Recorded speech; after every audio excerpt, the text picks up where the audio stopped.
Hey Taurus, this is Mimi with Divination by Mimi. Welcome to your March 1st through the 15th, 2018 tarot reading with a little bit of astrology. Um, if you haven't subscribed, please do. That way we can keep a line of communication open and you can check out your family members and friends' signs to see if anything's jiving with yours. So let's take a look at what's going on astrologically. Firstly, on the 1st and the 2nd of March, there's a full moon and it's in Virgo. Now, depending upon where you are in the world will depend upon whether it's the 1st or the 2nd, obviously. But the full moon in Virgo is a positive aspect. It's uplifting, but it asks us to focus or think about the mind-spirit connection with the body. As Isabel Hickey says, we've signed a contract, so to speak, astro-cosmically signed a contract for this natal chart in this incarnation to take on this vehicle so that we have a physical experience of a spirit. Okay, so that's the importance of remembering that the mind and the spirit are there, but so is the body. And how are they connected? And why do we need to learn to express and to evolve and to move forward in our soul's evolution? What is it about the physicality of this world and our experience in it, our physical experience in it, connected with the mind and the spirit? What is it about that journey that's going to impact the long-term soul's evolution? I hope that made sense. So this full moon is very lovely. It's peaceful, but it's the positive aspect of it. Nothing really negative. The positive aspect of it is very uplifting. Yeah, very positive. Now, getting into your ruling planet, Taurus, you're a fixed earth sign and you're ruled by Venus. And of course, Venus, we know, is the archetypal female, one of the archetypal females, but the most popular archetypal female. She's goddess of love, relating, value, and aesthetics, beauty, things like that. Now, you, Taurus, and your ruling planet, Venus, handle the second house of the natural natal chart. And the second house of the natural natal chart has to do with I am. Not I am, I have. So the things that you have, your hands, your eyes, what's around you, your fingers, your toes, your nose, those kind of things. Those are, and the body for sure. So it kind of fits with this full moon for you too. So Venus is making some interesting aspects on the 1st and the 2nd. Very lovely ones, actually. One of them is Venus is currently at this point in time in Pisces, and she's making a trine with Jupiter and Scorpio. So knowing what your planet represents, again, beauty, relating, value, aesthetics, things like that, love, sensuality, when she makes a trine, which is a harmonious aspect, to Jupiter, which is an expansive, enlightening energy in the sign of Scorpio, which has to do with deep emotions. This is a great time for Venus to relay her feelings, or the Taurus to relay their feelings to their partners, to their loved ones, and to be able to really dig deep and analyze them on an intuitive level. When Venus is in Pisces, she's exalted in Pisces for one, but it's a natural place for her. It is spiritual but fluid, and that's kind of her nature. I wouldn't necessarily call her fire or water. In fact, I'm not even sure what she is, if she's fire or water. Sorry about that. But she relates and is comfortable with the fluidity that is the Pisces in the 12th house, and the ethereal nature of the 12th house, so the spiritual disintegrating nature of the 12th house. So with Jupiter expanding that energy, Venus in Pisces trined with that harmoniously, having that harmonious conversation, allows her to really clean up some old stuff in a peaceful and harmonious way. So that's very good. Watch for that on the 1st and 2nd. Venus in Pisces also makes a opposition, 180 degrees opposition to the moon in Virgo. Pisces and Virgo are the opposite ends of one of the mutable axes. So where Pisces wants to disintegrate and return back into the oneness of this collective soul family, Virgo, where the full moon is actually very much about, okay, I'm integration. I am here. I am whole unto myself, like Virgo. I'm whole unto myself. I am an individual, both physically, mentally, and spiritually. So it's an opposition. So it can be a push-pull. How you choose to, because it's powerful when it's in opposition like that, it highlights both, right? So both the disintegrative nature that we have as also the polar opposite of the integrative nature. So this is a feeling that you might have a push-pull, maybe oh, I'm this way, no, I'm this way, no, I'm this way. But honor both of those feelings, because I think that you'll find that it illuminates the lessons of this full moon in Virgo for you. I really hope that made sense. Again, questions or comments, leave them in the comment section. Moving on, the 4th, your planet, again, Venus in Pisces, will be making a conjunction with Mercury in Pisces. Mercury is a planet of communication, of thinking, of speaking, trickster energy too. But in this situation with Mercury in Pisces and Venus in Pisces, we're looking at really healthy relating. Venus is in relating. She's exalted in Pisces. Mercury's not exalted in Pisces, but Mercury slows his roll a little bit in Pisces to bring that articulate communication and expression of feelings, of emotions in the process of relating. So Mercury is very, very helpful when conjunct or empowering Virgo and Pisces. All right. Also, with the same concept of feelings and emotions, Mercury is making the same conjunction with Chiron and Pisces, which means that Venus is also conjunct with Pisces, with Chiron and Pisces. Chiron is the archetype of the wounded healer. So this is old emotions. So not only is Mercury there to help Venus concisely and articulately relate and process her emotions now, like her current emotions, but also with Chiron present in that same trine conjunction. It's not a trine, but it's all three are conjunct. They're on top of each other.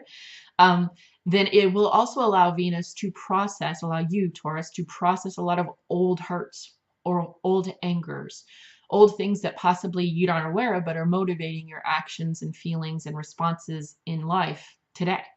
All right, moving on. Venus enters Aries on March the 6th. A little bit of a different energy, going home to her lover's home constellation. Again, some people say Venus is fire. I am not sure if Venus is considered ether. I get confused with that, but if anybody knows, let me know. I don't know that Netzach is associated with fire or water. I don't know. I think there's conflicting stuff on that, or I'm just dumb. So if you know, let me know. But with what was I talking about? Venus entering Aries. God, I went on there. Sorry.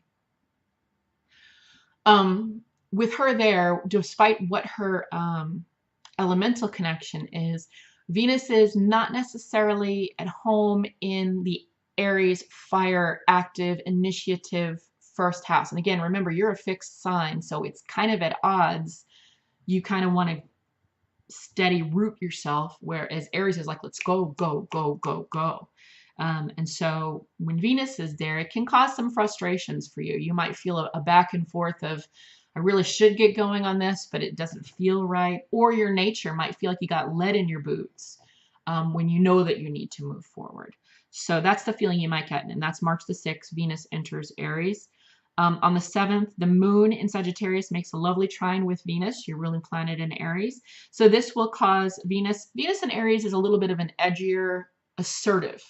So her same qualities, just more assertive and direct and fast, maybe aggressive, okay? When she makes this trine with the moon in Sagittarius, again, we're talking about emotions, feelings, and intuition and processing of that. So as she's expressing herself artistically, emotionally, it's going to be with a slightly harder edge, but it's also going to be expansive and fast. But that's actually positive. Venus needs that. And she's also making, no, I'm sorry, she's not, but the moon in Sagittarius is also making a trine with Mercury in Aries on that day. So again, communication, expression, artistic expression, and emotional expression, combined with that moon, also about feelings and intuition in Sagittarius, a fast-moving, fiery, expansive energy, is all kind of about getting those feelings out there, processed, and then acting on them. Okay, moving on to the 8th, Jupiter goes retrograde. Moving on to the 10th, moon in Capricorn. So moon in the restrictive energy of the 10th house of Capricorn will be making a square with Venus in Aries, where Venus is feeling very fast moving and connected and fired up. She's going to feel the restriction, as I said in a previous video, the wet blanket feel of Saturn. So that's the square. It's a not the most harmonious conversation. It's like you saying, "Can I borrow the car?" No. "Can I go out?" No. You know, it's like the big parent saying no, no, and no. So that's the bummer on that day. So that's it for astrology. I've already gone on too long. So let's get into your reading, Taurus. I'm using the Morgan Greer, which is based on a Rider-Waite system deck. And we're going to do a 4-card pull, and it's based upon something going on in your life. So something you're feeling or experiencing, thinking about, something you're literally sitting in that's taking up a lot of your thought and time. This is for Taurus, March 1st through the 15th, 2018. What's going on for fixed sign, second house ruling Taurus, ruled by Venus. Sensual, about value, luxury, money, the body, what one has at their disposal for Taurus, March 1st through the 15th, 2018.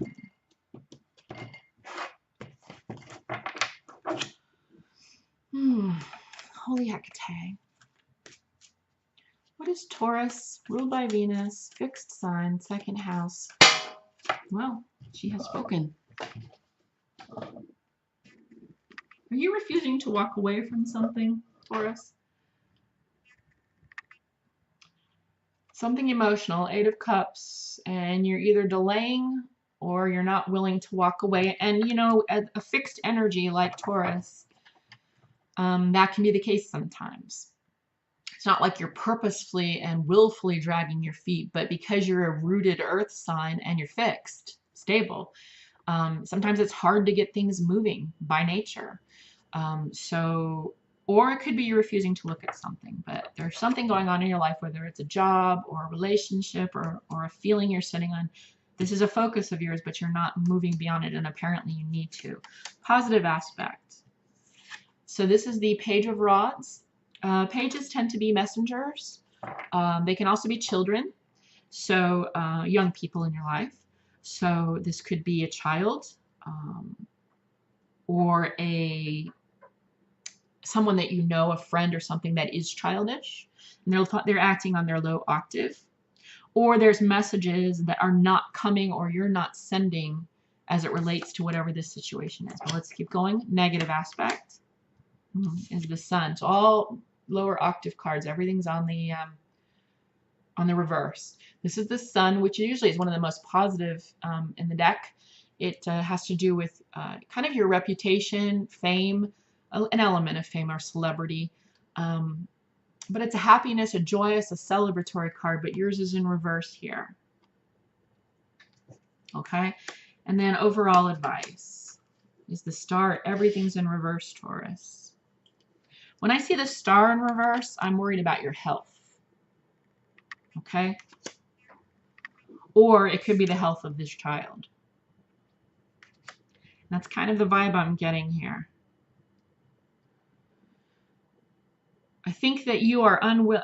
It's like there is a parent, it's like you're the parent of a child that has a drug problem or a personality problem, something.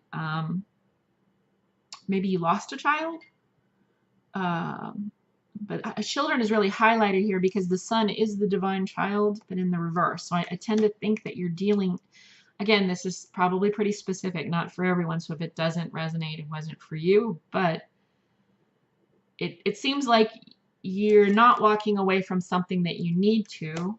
And if you don't, it's going to affect your health because there's a child in your life, whether it's your own child or a grandchild or a partner or friend that is childish, and they're very much acting on their low octave. And it's not like it's their low octave to hurt someone else. There's a self-destructive nature to this. I'm going to seek some clarification on this with the cartouche. Can I get clarification on the Page of Rods? Is this a child? Is this a friend? Is this a person? What is the Page of Rods?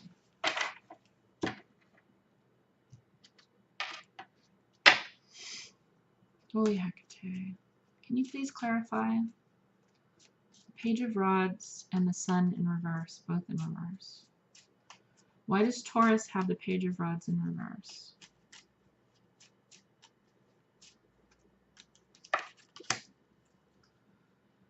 Huh. Ankh in reverse. They are completely disconnected from their high self. Yeah. And Scarab in the upright. Card number 22 equals 4. The only stability you're going to find is if either this childish person in your life or this child, whether it's a grandchild or a niece or nephew or your own child, they are not in any way ready to do what they need to do to live a healthy life. You are. You have to make a decision to walk away. It doesn't mean abandoning your love for your child. What it means is knowing what you have control over and what you don't, right? And prioritizing accordingly. Because I'll say this again, just like when you take a flight, they remind you that the parent should put the oxygen mask on themselves first before they distribute one on their child. Because if you're dead, it doesn't do any good to the child. So you're not abandoning your child. What you're doing is walking away from trying to save them, because in the process of you trying to save this child or childish energy that has no interest in stopping their destructive behavior. They're not, you know, when they say you got to hit rock bottom before you do something, they're nowhere near rock bottom. They don't think they have a problem, or they do and they just don't care, right? They're not ready to make a move or make a change. You need to do that for yourself. Again, it doesn't mean you're abandoning them. This is their journey, and if you don't reprioritize what you can control, this will turn into a situation where your health is affected. Okay? Scarab came up over here, which was an upright for the Sun card in reverse. Okay, so that tells me that this child is very important to you, or this childish person is very important to you. I think it is your child, honestly, in some form or another, child, grandchild, what have you. With Scarab in the upright, there is always a chance that this child will come to a rebirth.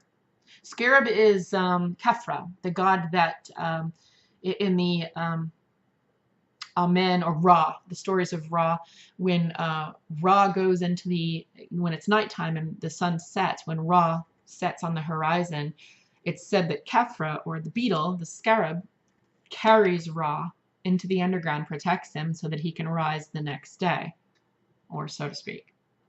Something like that.